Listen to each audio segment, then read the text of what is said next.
corações nessa noite. Eu acho que parece que todos estavam conversando entre si, porque cada palavra ministrada e cada louvor cantado tem sido resposta, pelo menos para a minha vida.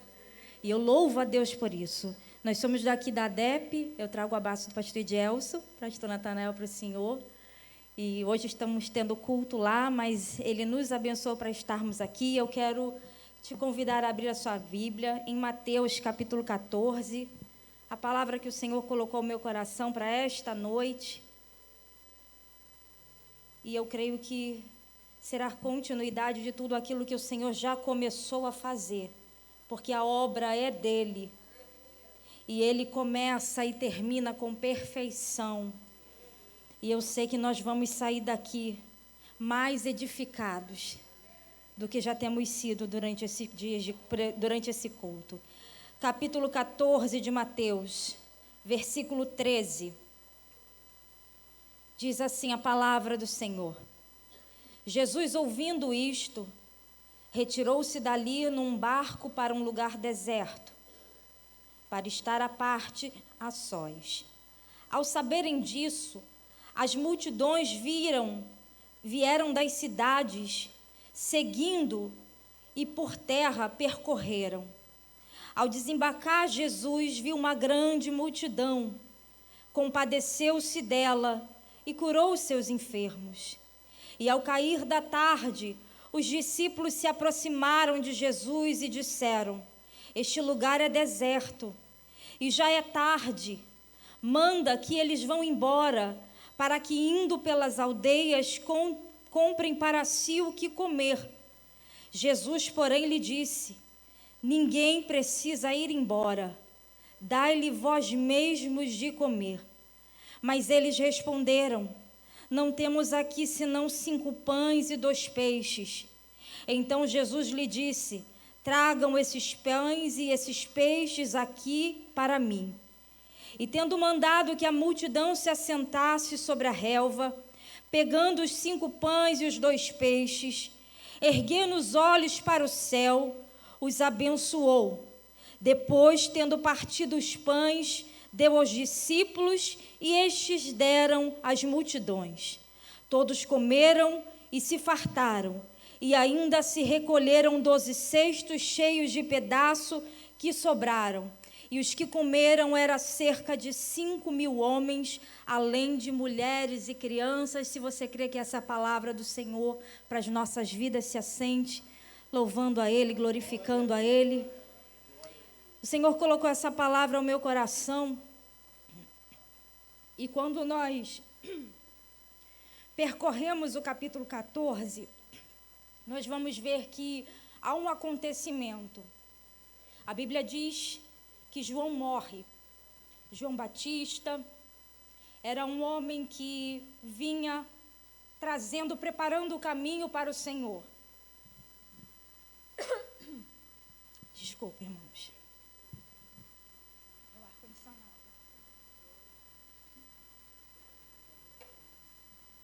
A gente não está acostumado. O capítulo 14 de Mateus vai dizer que João Batista, ele morre. João era o precursor de Jesus. A Bíblia diz que João veio preparando o caminho, preparando para que o Filho de Deus, o Messias, chegasse. E ele vai preparando esse caminho, trazendo a palavra, ensinando, falando por onde andava. Era um homem de uma personalidade forte. Era um homem de essência, um homem com uma identidade diferenciada, porque como João Batista não existia outro, ninguém andava como ele, ninguém se vestia como ele, ninguém tinha a mensagem que ele tinha. João, ele vai denunciando o pecado e trazendo o evangelho da salvação, que seria trazido por Jesus, que estava para chegar. Ele dizia que ele só estava preparando o caminho. João só se preocupava em ser uma voz, porque aquele que vai levando a palavra do Senhor só precisa ser uma voz. Nós não precisamos ser alguém, nós só precisamos ser uma voz. João era essa voz que trazia o evangelho genuíno. E por causa disso, João encontrou muita inimizade. A Bíblia vai dizer que João vai encontrar inimizade logo de um governante, Herodes. Os historiadores, eles dizem, irmãos, que Herodes gostava de ouvir os sermões de João. Ele gostava de ouvir os ensinamentos de João. E isso eu acredito que até seja verdade, porque nós sabemos que há pessoas que se achegam até nós e gostam de ouvir as coisas de Deus que nós falamos. Há pessoas que se achegam a nós e sentem a graça de Deus daquilo que nós falamos acerca da palavra de Deus, até que nós toquemos no pecado cativo delas. E foi o que aconteceu com João. Enquanto João pregava o evangelho, Herodes se admirava, mas até ele olhar para Herodes e dizer: não é lícito possuir a mulher do teu irmão. Neste momento, aquele homem que talvez fosse ovacionado por Herodes, agora é colocado dentro de um cárcere. E a vida de João agora está em risco. E o texto vai dizer que João vai ser morto numa trama cruel. Diante de uma acusação mentirosa, João é decapitado. Esse homem que pregava a palavra, que trazia a palavra genuína, que dizia que o evangelho tem sim, mas também tem não pode. Esse homem perde a cabeça, mas não perde a coroa. E esse sentimento precisa ser vivo dentro das nossas vidas. É por isso que Paulo disse que ele não tinha a vida dele por preciosa, contanto que ele viesse a pregar a palavra do Senhor. Nós não vamos encontrar sempre portas abertas, nós não vamos encontrar sempre um abraço, um tapinha no ombro, mas não perca a tua coroa, perca a cabeça, perca alianças, perca amizade, mas não perca a sua coroa. João então é morto. Os discípulos então vão pegar o corpo de João, porque a cabeça foi levada numa bandeja diante de Herodias. Os discípulos levam o corpo para sepultar e vão contar esse acontecimento para Jesus. Quando Jesus ouve essa realidade, Jesus se entristece, porque Jesus é a gente. Jesus veio como homem para nos ensinar que nós somos gente, e que gente sente coisa de gente. Isso para que a gente possa entender o que Hebreus diz, que nós não temos um sumo sacerdote que não se compadeça de nós. Ele entende o que gente sente.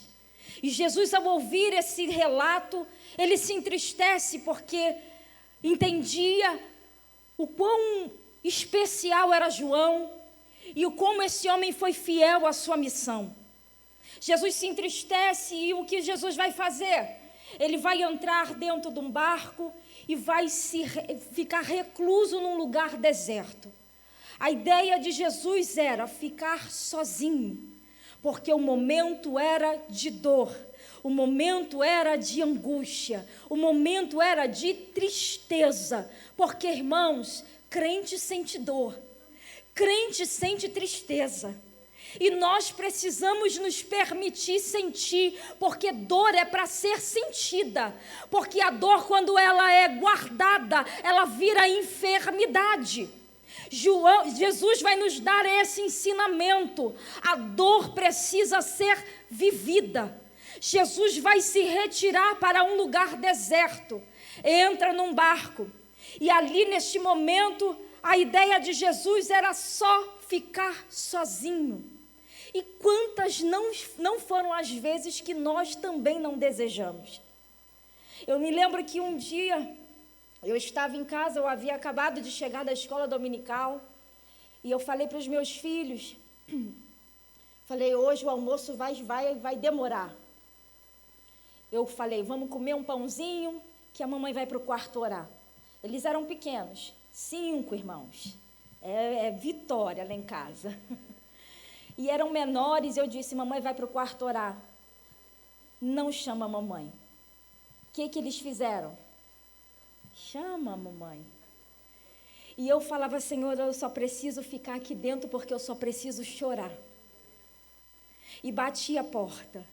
E olhava pelo buraquinho e chamava por baixo da porta. Mamãe, o telefone está tocando. Depois eu retorno. Mamãe, mas a irmã falou que precisa falar com você. Daqui a pouco eu ligo para ela. Mamãe, ela está chorando. Eu falei, Jesus, eu não posso chorar. Eu também não posso chorar. E quando eu atendi a ligação, ela disse, vem aqui na minha casa. E eu falei, Senhor, eu só quero chorar um pouquinho. Eu só quero entrar nesse barquinho para chorar. E aí a gente descobre que a gente encontra força para socorrer alguém na hora da nossa dor.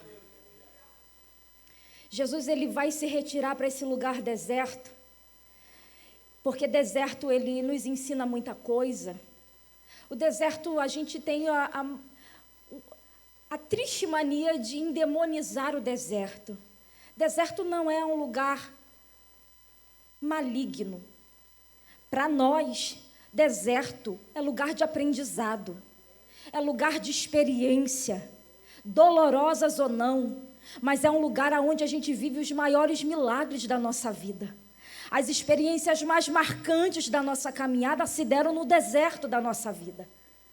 Deserto não é lugar de solidão, mas é lugar de solitude. É um lugar de você talvez estar a sós para poder ouvir a voz do seu amado, sem o barulho de muitas multidões.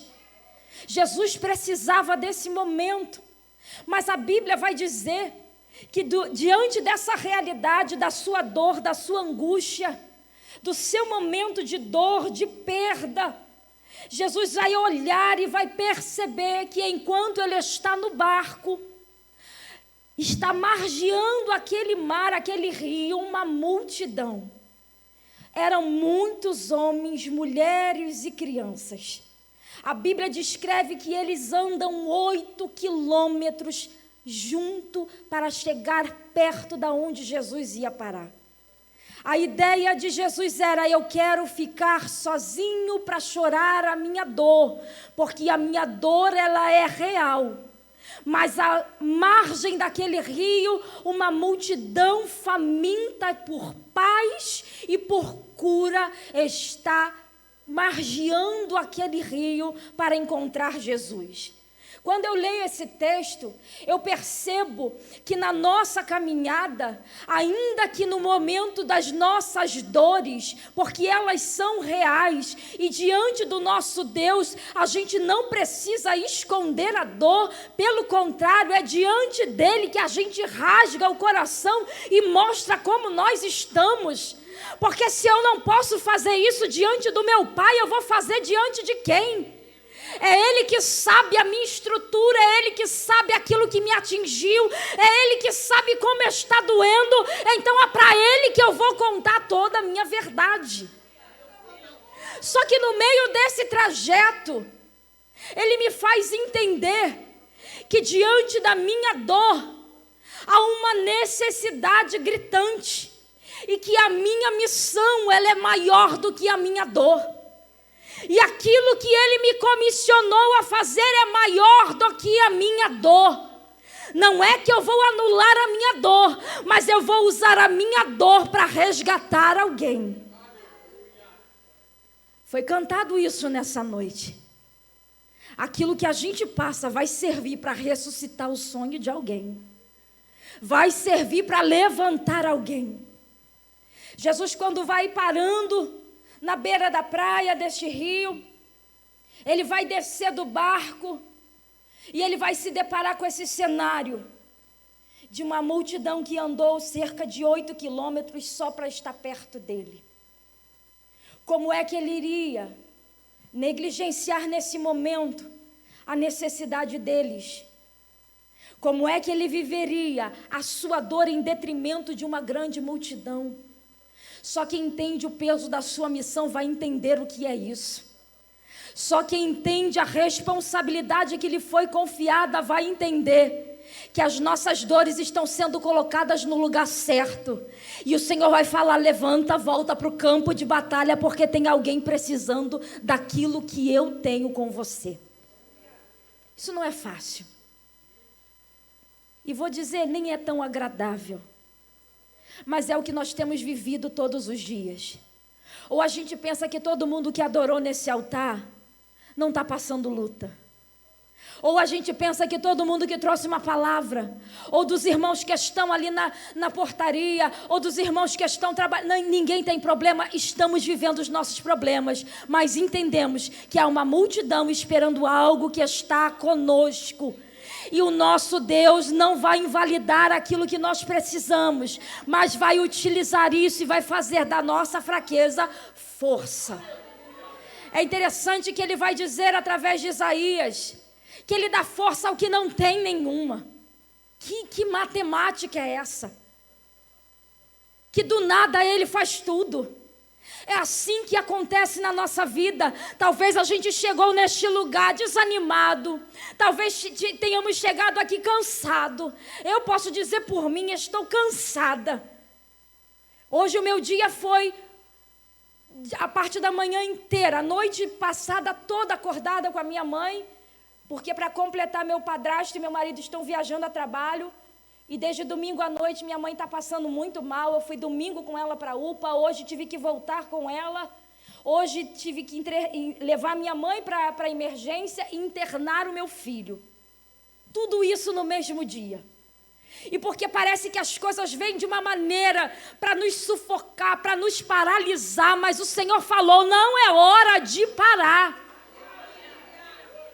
Se eu fosse olhar para a minha vida, irmãos, eu não estaria aqui hoje. Mas eu sei quem me mandou, vai. Não volta atrás. Porque enquanto você vai, eu estou cuidando, eu estou zelando. Eu recebi tudo que Deus liberou nessa noite. Ele está cuidando. Meu filho está lá internado, mas eu sei que há um cuidado. Porque o meu Deus não despede ninguém de mão vazia. Jesus olha para aquela multidão, se comove, e a Bíblia diz que ele começa a curar aqueles necessitados, que talvez foram ao encontro dele porque queriam um pouco de paz, talvez por causa de enfermidades, talvez por causa de demônios, precisando de libertação. Eles caminham, eles se sacrificam para encontrar um pouco de paz que Jesus tinha para oferecer. Jesus desce do barco, cura aqueles homens, cura aqueles necessitados. A Bíblia diz que os discípulos começam a se preocupar, porque o lugar era deserto, a hora já estava avançada, já estava ficando tarde. Como é que aquela multidão voltaria andando? No meio do caminho eles iam precisar se alimentar. Da onde eles iam tirar alimento?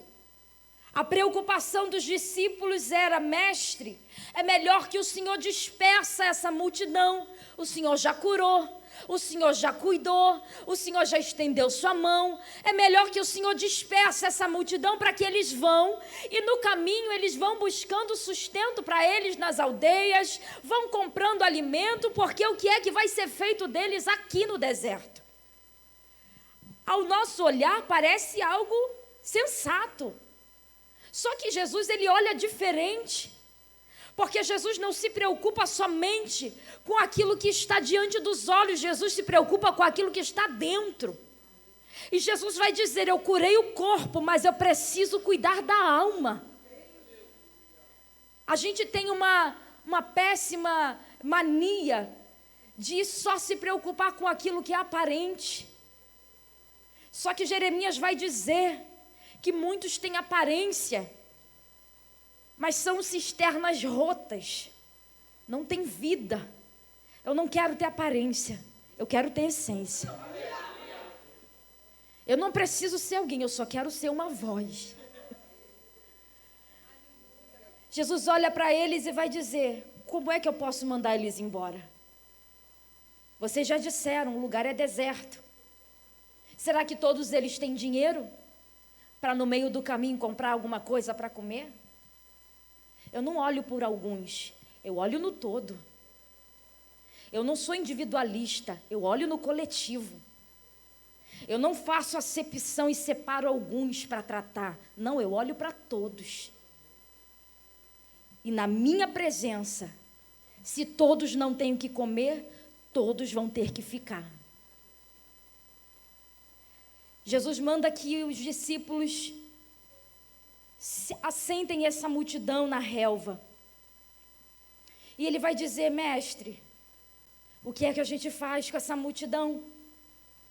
São muitos. O Senhor disse que não vai mandar eles embora. Como é que nós vamos dar conta deles? Como é que vamos alimentar essa multidão? Nós só temos 5 pães e 2 peixes. E a verdade é que a gente se depara com essa realidade na nossa vida.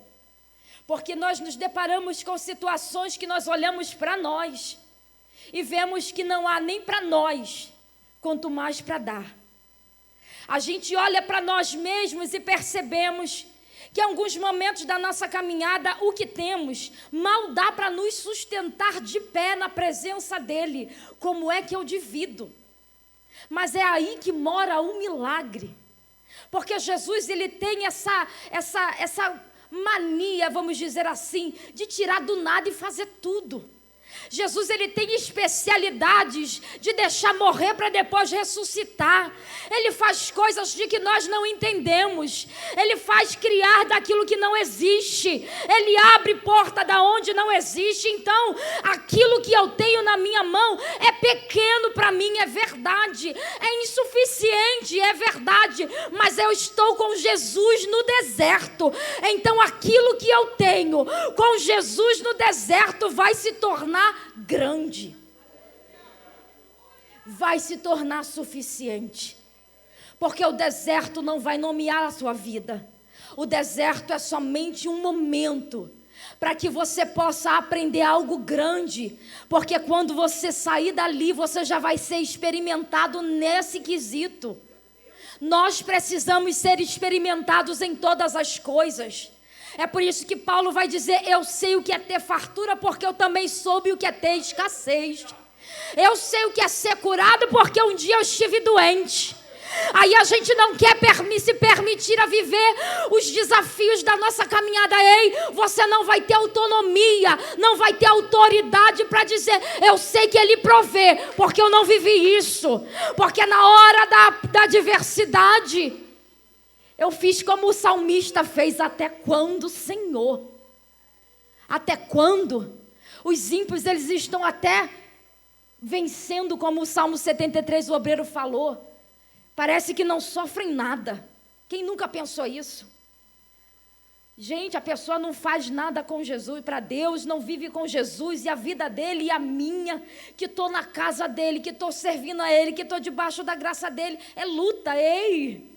Você está sendo experimentado. Aqui é só um tempo de molde. Nós estamos sendo aperfeiçoados para uma eternidade que não entra bagagem, que não entra carrapicho. Aqui nós estamos sendo trabalhados para ser um vaso de valor na eternidade. Então é aqui mesmo que a gente vai viver as adversidades do nosso tempo presente.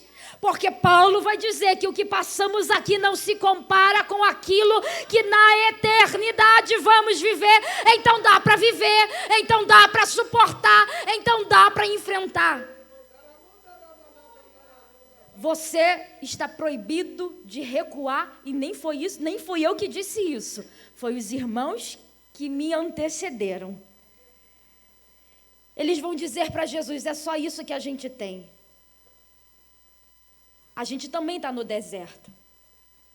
A gente também não tem muito o que oferecer. A gente também não tem dinheiro para alimentar essa multidão toda. E quem disse que você precisa de dinheiro? E quem disse que a solução e a saída está no dinheiro? Não. A solução para socorrer a multidão que veio até mim está no repartir. Eu não tenho para mim. É esse pouquinho que você vai pegar e você vai repartir e você vai ver que dá sim. Olhar para nós e ver: eu só tenho isso nas minhas mãos, é na tua, mas o milagre não está na sua, o milagre está na minha. Jesus vai dizer para esses discípulos, já vou terminar, minha irmã, tragam esses pães e esses peixes até mim. Isso mudou a história. Porque o que eu tenho na minha mão é limitado. Mas o que eu tenho e coloco na mão da pessoa certa vira algo abundante.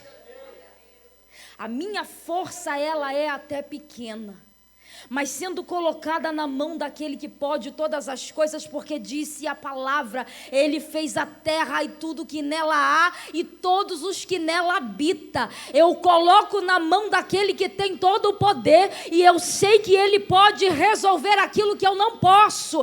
A mão dele alcança onde a minha mão não alcança. Então o segredo dessa noite é pegar o que você tem e colocar na mão dele.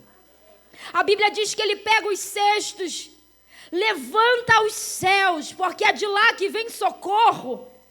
Ele levanta os cestos aos céus e dá graça. Talvez quando ele ali entregasse, desse graças ao Senhor, pegasse aquele cesto e fosse partilhar para a multidão. Só que ele vai ensinar os discípulos, não. Porque a minha forma pedagógica de te ensinar é no caminho. O cesto vai ser dado na sua mão. E são vocês que vão alimentar. Eu achei tão interessante porque... Para que isso? Se ele mesmo levantou o cesto, ele mesmo deu graça, ali houve a multiplicação. Para que ter o trabalho de colocar nas mãos dos discípulos e eles darem à multidão? Porque Jesus está nos ensinando que na nossa vida cristã nós vamos precisar ser treinados, nós vamos precisar colocar a mão na massa, nós vamos precisar trabalhar, nós vamos precisar nos envolver. Nós não podemos ficar olhando a multidão e só dizer alimenta, socorre. Não, eu vou socorrer, porque ele me chamou para ser um agente de cura, ele me chamou para ser um agente, aleluia, de libertação. Ou você acha que é só para você estar sentado no culto, recebendo pão e peixe? É para você ir lá para fora e dar a quem tem fome. Alabachúria. Aí eu entendo que Jesus falou para a samaritana: aquele que bebe da água que eu dou não volta a ter sede. Por quê? Porque a água que bebe, aquele que bebe da água que eu dou torna-se nele uma fonte a jorrar para a vida eterna. O que Jesus estava dizendo é que aquele que bebe da água que ele dá, ele se torna uma fonte que transborda. E transborda para quê? Para muito água para si? Não. É transbordar para aquilo que está à minha volta. Aquilo que você tem recebido da parte de Deus é para você dar. É para você repartir. Mas, irmã Samanta, eu não tenho nem mais força para mim. Ei, mas aquilo que você tem, ainda que pouco, na mão do Senhor é grande. O que aquela mulher tinha quando o profeta chega na casa dela? Ela vai dizer: tua serva não tem nada. A tua serva só tem um pouquinho de azeite, um pouquinho de farinha.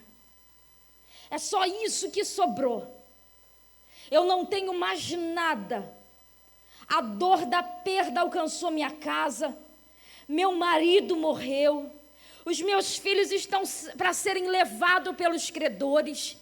Eu só estou vivendo perdas. Eu não tenho mais nada para dar. O que o profeta vai dizer? Vai fazer um bolo. Vai fazer o pão. Traz primeiro para mim. O senhor não entendeu? Eu não tenho nada. Eu só tenho esse pouquinho. Eu vou comer com meus filhos e vou morrer. É só isso que eu tenho. Pega o que você tem. Traga para mim um bolo. A gente pega o pouco que resta e entrega primeiro para Deus. E eu vou dizer, ninguém que faz prova de Deus volta vazio. Todas as vezes que nós nos deparamos com aquilo que restou da nossa vida, com aquilo que restou depois de uma luta, depois de uma guerra, depois de uma prova, porque, irmãos, há momentos na nossa história que a gente olha para a gente e não sobrou mais nada. a gente fica cansado, porque guerra desgasta, porque guerra cansa, porque guerra rouba muita coisa da gente. E a gente olha para a gente e acha que agora acabou, porque a gente não tem mais força para se levantar, porque nós temos por referência aquilo que fomos um dia. Só que o Senhor está dizendo: o que restou eu ainda posso fazer milagre. É pouca fé, é um pouco que eu posso fazer milagre. É pouca unção, está tudo bem. O que eu derramei eu não tomei, está em você. Continua. Não tem mais farinha, ou o azeite já está no final, colocado na mão certa. Dá para ungir uma multidão, dá para alimentar uma multidão, porque Deus escolheu você. Ele não errou o teu endereço, Ele não errou o teu CPF, Ele não te colocou enganado aonde Ele te colocou.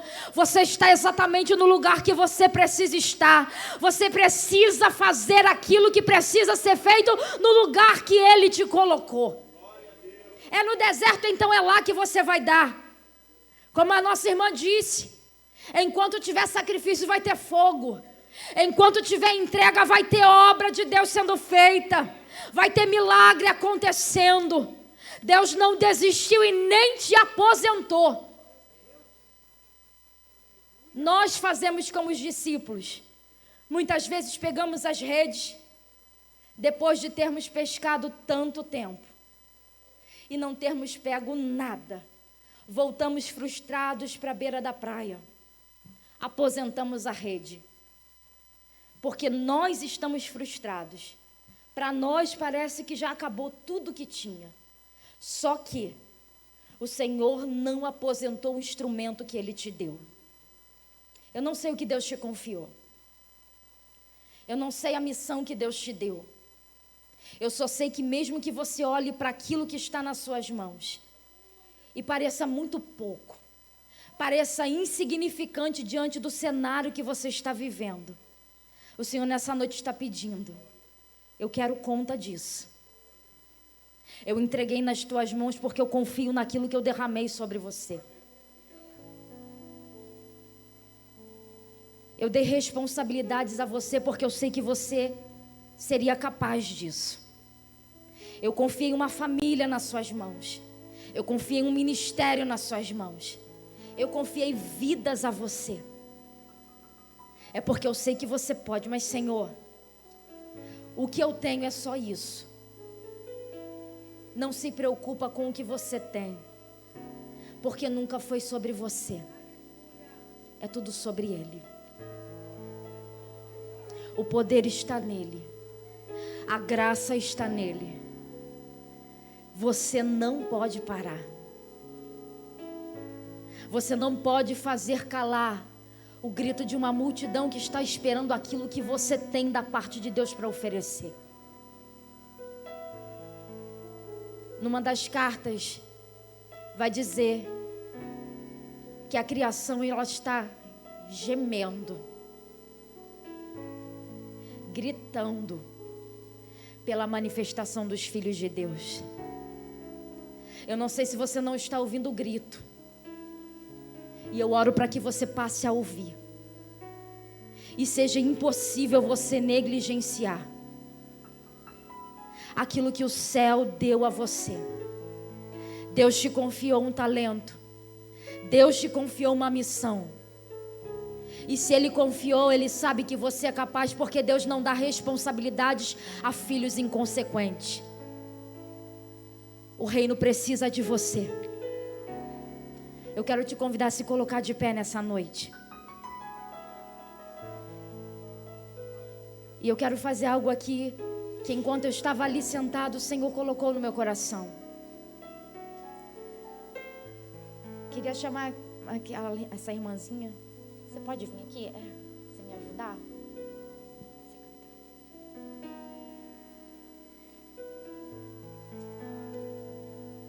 Porque eu sei que muitos entraram aqui nessa noite dentro de um barco, dizendo: eu vou para o deserto. Vou ficar sozinho para chorar a minha dor. já acabou, não consigo mais, é para viver assim, então eu vou viver. Não confio, não acredito mais naquilo que Deus tem na minha vida. Não acredito mais que Deus ainda espera que eu frutifique. Eu estou seco, eu estou vazio. E para a demanda da minha necessidade, o que eu tenho não é suficiente.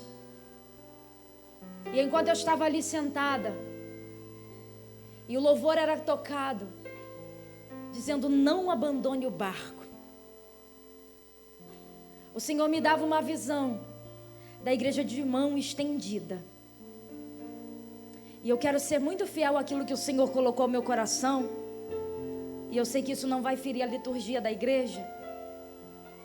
Mas eu quero ser profeta de Deus para a sua vida nessa noite. E eu quero te convidar a estender a tua mão, como que alguém que recebe. Porque as suas mãos foram separadas por Deus para uma grande obra. E diz a palavra que aquele que colocou a mão no arado não olha para trás. Porque essa opção não te cabe mais. Deus precisa das tuas mãos em movimento. Se você parar para pensar e tentar lembrar, no dia que Ele te ungiu para fazer aquilo que só você pode fazer, Ele não errou, Ele não se enganou. É com você mesmo. As tuas mãos foram seladas para essa obra. As tuas mãos foram seladas para esse desafio. E Ele não abre mão de você. E eu quero declarar sobre a tua vida nessa noite, que daquilo que restou vai servir para alimentar a tua vida, a tua casa e a todos quantos o Senhor levantar e trouxer até você. Aquilo que Ele derramou sobre as tuas mãos vai continuar frutificando. Você vai voltar a colocar as suas mãos e interceder na madrugada. Reramando rebicalácia. Há quanto tempo você não entra naquele quarto para impor as mãos sobre a cabeça dos teus filhos? Xerebiando, reramassi calabanda rábia. Senhor, já fiz isso a vida toda e olha como eles estão. Ei, Ele não mandou você parar. Quanto tempo faz que você não estende a mão naquela casa?